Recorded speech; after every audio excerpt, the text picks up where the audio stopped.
नमस्कार, माझं नाव आकाश आप्पासाहेब काळुके. मी कृषी विज्ञान केंद्र बारामतीमध्ये आत्ता आपण उभे आहोत हायड्रोपोनिक्स तंत्रज्ञानाच्या पॉलीहाऊसमध्ये. याच्यामध्ये आपण वेगवेगळ्या प्रकारच्या हायड्रोपोनिक सिस्टीम वापरून इथं शेती करतो.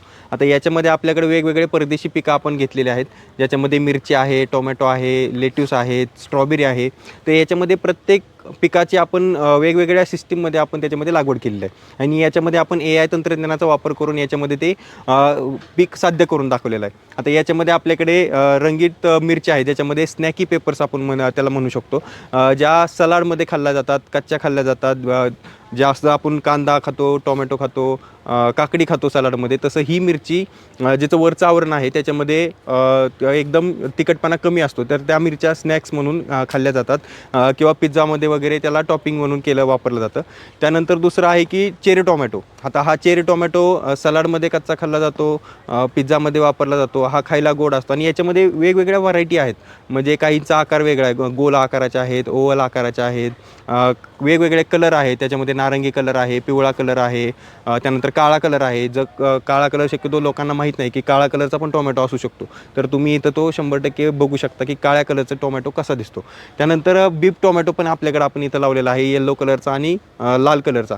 म्हणजे बीप टोमॅटो म्हणजे जो बर्गरमध्ये टोमॅटोचे जे काप वापरला जातो, तर तो बीप टोमॅटो असतो. म्हणजे एका टोमॅटोचं वजन अर्धा किलो ते 700 ग्रामपर्यंत होतं. म्हणजे एवढ्या मोठ्या आकाराचे पण टोमॅटो आपल्याकडं होऊ शकतात. याचं प्रात्यक्षिक इथं आपण दाखवलेलं आहे. त्यानंतर डच बकेट सिस्टीम, म्हणजे कुठल्याही प्रकारची माती न वापरता फक्त कोकोपीटचा मीडिया वापरून किंवा क्ले बॉलचा मीडिया वापरून आपण त्याच्यामध्ये इथं शेती करतो आहे. त्यानंतर रावेत मिरची जी तिखट असते, त्याच्यामध्ये नारंगी कलर आहे, लाल कलर आहे, ज्या खाण्यासाठी एकदम तिखट असतात, ज्या परदेशामध्ये खूप जास्त मागणी आहे. अशा प्रकारच्या परदेशी मिरच्या पण आपण इथं केलेल्या आहेत.